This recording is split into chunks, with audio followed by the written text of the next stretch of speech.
Latar belakang. Jamur merupakan organisme yang tidak berklorofil sehingga tidak dapat melakukan fotosintesis. Oleh karena itu, mekanisme untuk mendapatkan makanannya dengan cara melekat pada sel inang, saprofit atau Chayana 1997. Menurut Campbell 2013, jamur adalah salah satu kingdom dalam sistem klasifikasi makhluk hidup. Jamur merupakan makhluk hidup heterof atau decomposer di lingkungan. Jamur memiliki tingkat keanekaragaman yang tinggi, tetapi tidak semuanya telah teridentifikasi. Apa itu jamur? Jamur merupakan salah satu tumbuhan tingkat rendah yang tidak berklorofil, namun memiliki potensi bisnis cukup besar. Tumbuhan ini umumnya bersifat sebagai saprofit atau parasit untuk memenuhi kebutuhan pangannya. Sebagian saprofit, jamur hidup pada sisa makhluk hidup yang telah mati, seperti di tumpukan sampah organik, tumbuhan, atau kotoran hewan. Sedangkan parasit, jamur hidup menempel pada organisme lain dan biasanya merugikan media yang ditempelinya. Ciri-ciri jamur umumnya bersifat multiseluler. Struktur tubuh jamur pada umumnya bersifat multiseluler atau terdiri atas banyak sel. Meskipun begitu, ada juga kelompok jamur yang sifatnya uniseluler atau terdiri atas satu sel, bersifat eukariotik dan heterotrof. Adapun sifat lainnya dari jamur yaitu eukariotik memiliki membran inti dan heterotrof tidak bisa membuat makanan sendiri. Cara hidup jamur. Semua jenis jamur bersifat heterotrof. Heterotrof dikenal sebagai konsumer, atau yaitu makhluk hidup yang tidak dapat membuat makanan sendiri dalam rantai makanan yang hanya memperoleh makanan bergantung pada yang lain. Namun berbeda dengan organisme lainnya, jamur tidak memangsa dan mencerna makanan. Untuk memperoleh makanan, jamur menyerap zat organik dari lingkungan melalui hifa dan miseliniumnya, kemudian menyimpannya dalam bentuk glikogen.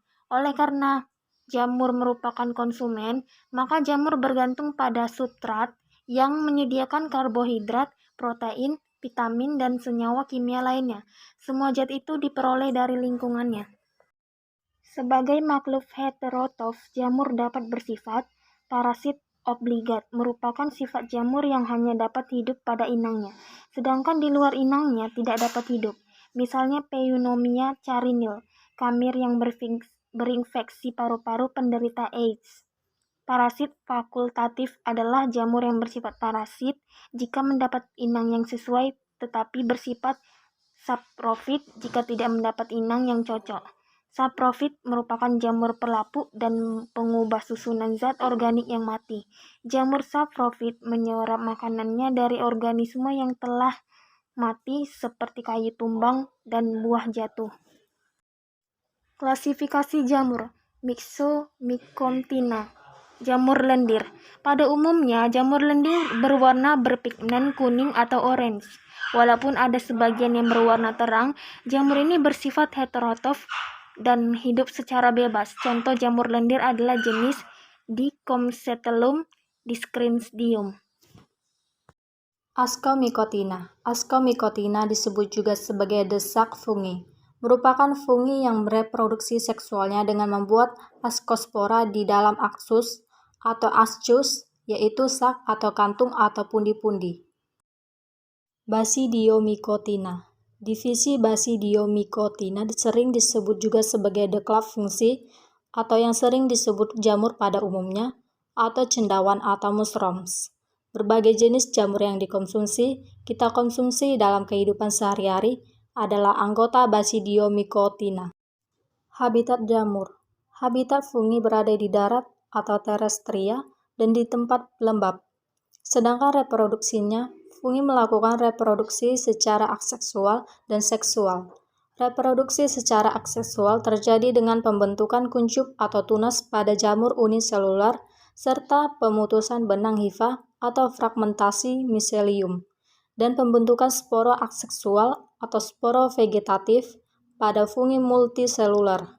Reproduksi jamur secara seksual dilakukan oleh spora seksual. Pertumbuhan dan reproduksi. Reproduksi jamur dapat secara seksual, generatif, dan aseksual vegetatif. Secara aseksual, Jamur menghasilkan spora. Spora jamur berbeda-beda bentuk dan ukurannya, dan biasanya uniseluler, tetapi ada pula yang multiseluler. Menurut Pelzar, 1986, bahwa spora seksual yang dihasilkan dari peleburan dua nukleus, ada beberapa spora seksual yaitu Ascospora. Spora bersel satu ini terbentuk di dalam pundi atau kantung yang dinamakan ascus. Biasanya terdapat 8 ascospora di dalam setiap ascus.